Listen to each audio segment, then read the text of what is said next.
Hi friends, आज हम नीति शास्त्र का एक बहुत ही इम्पोर्टेंट टॉपिक हमारे भारतीय विचारक और भारतीय विचारकों में आज हम देखेंगे महात्मा ज्योतिबा राव फुले, या जिन्हें ज्योतिबा फुले भी कहा जाता है। तो उनका नीति शास्त्र और उनके अंदर उनका किया गया योगदान को काफ़ी डिटेल से चर्चा करेंगे। आप हमारे साथ बने रहिए। तो शुरुआत करते हैं आज का टॉपिक। महात्मा ज्योतिबा राव फुले, जिन्हें शॉर्ट में क्या कहते हैं, ज्योतिबा फुले कहते हैं। तो 19वीं सदी के आधुनिक भारत की क्रांतिकारी नीति शास्त्री, महान समाज सुधारक, विचारक और सत्य के अन्वेषक थे, मतलब सत्य की खोज करने वालों में से एक थे। उनका नीति शास्त्र किसी अमूर्त दार्शनिक चिंतन या फिर किताबी बातों पर या किताबी सिद्धांत पर आधारित नहीं था, बल्कि वह क्या है, हमारे तात्कालिक समाज के सबसे पीड़ित, वंचित और शोषित वर्ग, मतलब जो दबाए गए समाज है, जिन्हें बाद में क्या कहा जा गया, हमारे दलित कहा गया, और किसानों और महिलाओं के व्यवहारिक अनुभवों और अधिकारों पर आधारित था, जो उनका नीति शास्त्र था। बात करें उनकी, तो भारत में सामाजिक क्रांति के अग्रदूत माने जाते हैं। और उन्होंने क्या, रूढ़िवादिता और सामाजिक जो ब्राह्मणवादी वर्चस्व है उसको सीधे चुनौती दी। बाबा साहब अम्बेडकर भी उनको अपना वैचारिक गुरु मानते थे, ज्योतिबा राव फुले। फुले जी की बात करें तो फुले के नीति शास्त्र का मूल आधार क्या था, सत्य और मानवीय गरिमा। ज्योतिबा राव फुले के दर्शन का प्रस्थान बिंदु मानव और उनकी स्वतंत्रता और गरिमा थी। उन्होंने स्थापित किया, उन्होंने बनाया क्या कि ईश्वर, जिन्हें निर्मिक यानी कि हमारी सृष्टि का निर्माता कहा जाता है, ईश्वर की बात कर रहे हैं, तो ईश्वर की नज़र में सभी मनुष्य समान पैदा होते हैं।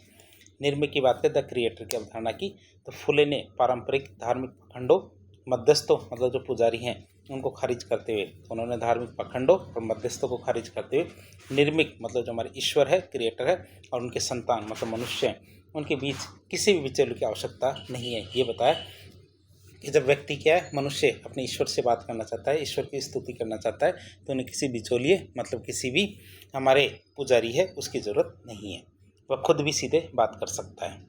तो सत्य की खोज की बात करें तो उन्होंने माना कि सच्चा धर्म कोई होता है जो क्या हमारे सार्वभौमिक भाईचारा, सत्य और न्याय पर आधारित होता है। उन्होंने समाज में जो व्याप्त उन सभी धार्मिक ग्रंथों, कथाओं की तार्किक और ऐतिहासिक आलोचना की। जो उस समय के धार्मिक ग्रंथ थे तो उनकी तार्किक और ऐतिहासिक आलोचना की, जो जन्म के आधार पर एक व्यक्ति को ऊंचा और दूसरे व्यक्ति को हीन बताते थे। मतलब एक को तो श्रेष्ठ बता रहा है जो ग्रंथ, या दूसरे को हीन या कमज़ोर बता रहा है, तो उनकी सबकी आलोचना की। बात करें उनके नैतिक और सामाजिक राजनीतिक दर्शन की कोर प्रिंसिपल था, उसकी बात करें तो ज्योतिबा फुले की विचारधारा को कुछ स्तंभों के माध्यम से हम समझने का प्रयास करेंगे। कौन कौन से स्तंभ है? सबसे पहले उनके सत्यशोधक समाज की बात करते हैं। तो ज्योतिबा फुले ने 24 सितंबर 1873 को महाराष्ट्र में क्या सत्यशोधक समाज की स्थापना की थी। बात करें इसकी स्थापना का उद्देश्य क्या था, तो इस समाज का मूल उद्देश्य दबे कुचले शूद्रों और अतिशूद्रों को पुरोहित के जो पुरोहित है तो पुरोहितों के मानसिक और सामाजिक शोषण से मुक्त कराना था। किनको? दबे कुचले शूद्र और अतिशूद्रों को क्या, पुरोहितों के मानसिक और सामाजिक शोषण से मुक्त कराना था। बात करें उनके नैतिक दृष्टिकोण की, तो ये आंदोलन जो उनका सत्यशोधक समाज था, तो ये आंदोलन मतलब रैशनलिज्म या फिर तर्कवाद को और समानता पे आधारित था। तो आंदोलन क्या था हमारे, तर्कवाद और समानता पे आधारित था। इसके तहत क्या, बिना किसी ब्राह्मण या पुरोहित के, मतलब बिना किसी ब्राह्मण या फिर पुरोहित के विवाह और सामाजिक संस्कार संपन्न कराए जाते थे। तो उस समय की में एक बहुत बड़ी नैतिक और सामाजिक क्रांति मानी जाती थी। क्यों? क्योंकि इसमें किसका विरोध किया गया, ब्राह्मण और पुरोहितों के समावेश का, मतलब इसके लिए मना कर दिया गया। फिर शिक्षा के द्वारा मुक्ति की बात करें तो फुले का नीति शास्त्र अज्ञानता को सभी दुखों और शोषण का मूल मानता है। मतलब जो दबे कुचले शूद्र है ये दुख और शोषण का शिकार है, महिलाएं शोषण का शिकार है। इसका मूल कारण क्या है, अज्ञानता। उनकी जो पुस्तक थी हमारी गुलामगिरी, जो उन्होंने 1873 में लिखी, और उनके प्रसिद्ध दोहे इस विचार को साफ साफ करते हैं। दोहे को मैं एक बार पढ़ के बता देता हूँ, वैसे तो मराठी में, फिर भी आप थोड़ा समझ ही जाएंगे कि विद्ये विना मति गेली, मति विना नीति गेली, नीति विना गति गेली, गति विना वित्त गेले, वित्त विना शूद्र खचले, इतके अनर्थ इक्का अविद्ने केले। ऐसे तो प्रोनाउंसिएशन में थोड़ी गलती हो सकती है, लेकिन फिर भी आप समझ ही जाएंगे।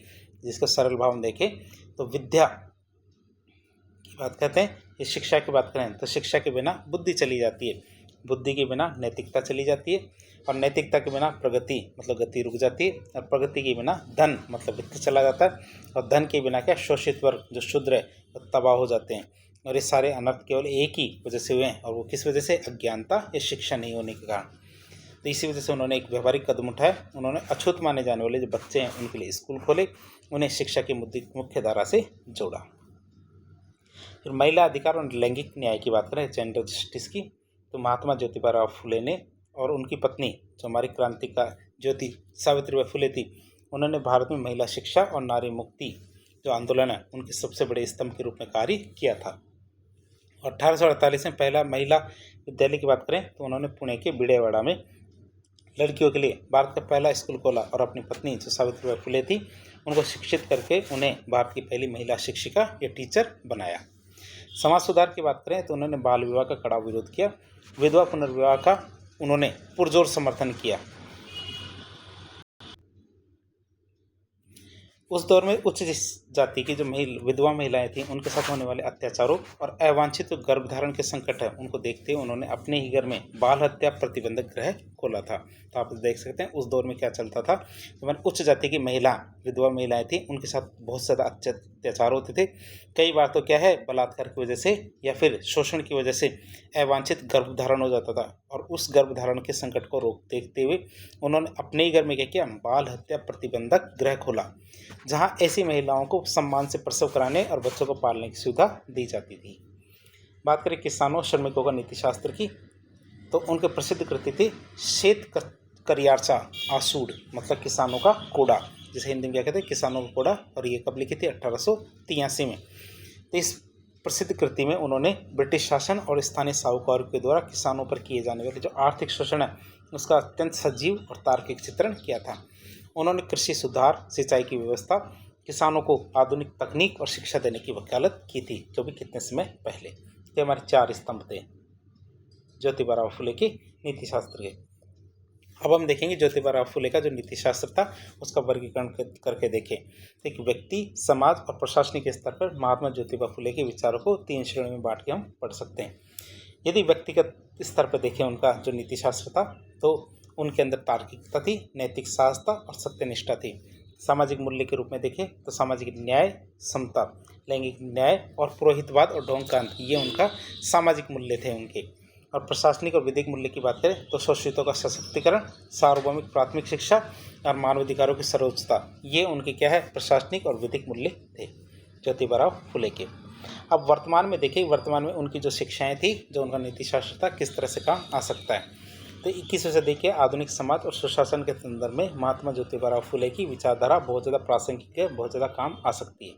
कैसे, उसकी बात करें तो गुणवत्तापूर्ण शिक्षा को चुनौती, मतलब आज भी भारत के सुदूर, मतलब दूर दूर के और पिछड़े क्षेत्र, उनमें गरीब, वंचित और ग्रामीण बच्चों तक गुणवत्तापूर्ण शिक्षा की पहुंच एक चुनौती बन गई है।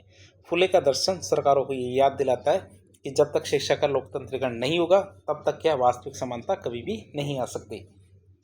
महिला सुरक्षा समानता की बात करें तो कार्यस्थलों पर लैंगिक भेदभाव, कन्या भ्रूण हत्या और महिलाओं के प्रति हिंसा की जो उस समय की चुनौतियां हैं उनके बीच में फुले क्या थे, फुले दंपति मतलब पति पत्नी दोनों का जीवन हमें महिलाओं को न केवल साक्षर बनाने बल्कि उनको आत्मनिर्भर और समाज का नेतृत्व सौंपने का नैतिक पाठ पढ़ाता है। तो यहीं से हम सीख सकते हैं। फिर लोक प्रशासन में हमारे जो ज्योतिबा फुले थे उनके विचारों के महत्व की बात करें तो एक सिविल सेवक और प्रशासनिक अधिकारी के लिए महात्मा ज्योतिबा फुले का दर्शन कर्तव्य पालन की एक व्यवहारिक कसौटी प्रस्तुत करता है। अब कैसे करता है बात करें तो करुणा और संवेदनशीलता आधारित जो प्रशासन है उसकी बात करें तो फुले का पूरा जीवन समाज के सबसे निचले पायदान पर खड़े जो असहाय नागरिक हैं उनके दर्द को दूर करने में बीता है। यह हमारे क्या लोक सेवकों को ये सीख देता है कि प्रशासनिक पद और विवेकाधीन से शक्तियाँ केवल दफ्तर में बैठकर फाइलें निपटाने से नहीं आती, बल्कि उनका वास्तविक उद्देश्य क्या होना चाहिए, समाज के अंतिम व्यक्ति जो अंत्योदय उनके आंसू पहुँचना होना चाहिए। फिर सकारात्मक और समावेशी दृष्टिकोण की बात करें तो प्रशासन में नीतियाँ बनाते समय और लागू करते समय अधिकारियों को किसी भी प्रकार के सामाजिक पूर्वाग्रह, मतलब जाति, वर्ग, लिंग आधारित जो पूर्वाग्रह होते हैं सामाजिक, उनसे पूरी तरह से मुक्त होना चाहिए। फुले का दर्शन ये दिखाता है कि जो हमारी योजनाएं हैं हमारे शोषितों, किसानों और महिलाओं के केंद्र में रख के बनाई जानी चाहिए। वही क्या वास्तविक रूप से सुशासन को धरातल पे उतारती है, और यही क्या हमारे क्या करती है सुशासन को धरातल पे उतारने का काम करती है। तीसरा देखें हम जो हमारे लोक प्रशासन में कैसे काम आ सकते हैं, मॉरल करेज की, नैतिक दृढ़ता और साहस की। तो ज्योतिबा और हमारे सावित्रीबाई फुले ने क्या जब अछूतों और लड़कियों को पढ़ाना शुरू किया तो उस समय की रूढ़िवादी समाज ने उन पर पत्थर और कीचड़ फेंके, उन्हें घर से बाहर निकाल दिया, लेकिन वे अपने नैतिक सिद्धांतों से एक इंच भी पीछे नहीं हटे। प्रशासनिक जीवन में जब अधिकारियों पर राजनीतिक दबाव, भूमाफियाओं का डर या फिर ट्रांसफर या स्थानांतरण की धमकी आती है, तब फुले का चरित्र उन्हें बिना डरे न्याय और सत्य के पक्ष में खड़े होने की अपूर्व आंतरिक शक्ति देने का कार्य करता है। निष्कर्ष के रूप में देखें तो हमारे महात्मा ज्योतिबा फुले का जीवन और दर्शन क्या है, हमें यही अमर संदेश देता है कि कोई भी राष्ट्र तब तक वास्तविक रूप से महान या स्वतंत्र नहीं कहला सकता जब तक उनके भीतर का समाज आंतरिक रूप से रूढ़ियों, अशिक्षा और इंसानी भेदभाव की जो बेड़ियाँ हैं उनमें जकड़ा हुआ हो। उनका जीवन विवेक, साहस और सामाजिक न्याय का जीवंत घोषणा पत्र है। आज भी क्या प्रत्येक लोक सेवक और सजग नागरिक के लिए एक आदर्श जो नैतिक मार्गदर्शक बना हुआ है। तो ये जो है हमारे क्या है, तुम्हारे लोक सेवक हो चाहे सजग नागरिक हो, उनके लिए एक आदर्श नैतिक मार्गदर्शक या मॉरल कंपास बना हुआ है। इस तरह आज एक लेक्चर के जरिए हमने ज्योतिबा फुले के जो नैतिक दर्शन है उनके बारे में काफ़ी डिटेल से चर्चा की। तो इस प्रकार के इन्फॉर्मेटिव वीडियो देखने के लिए हमारे चैनल से जुड़े। वीडियो यदि पसंद आया तो वीडियो को लाइक करें, चैनल को सब्सक्राइब करें, अपने दोस्तों के साथ शेयर करें। धन्यवाद।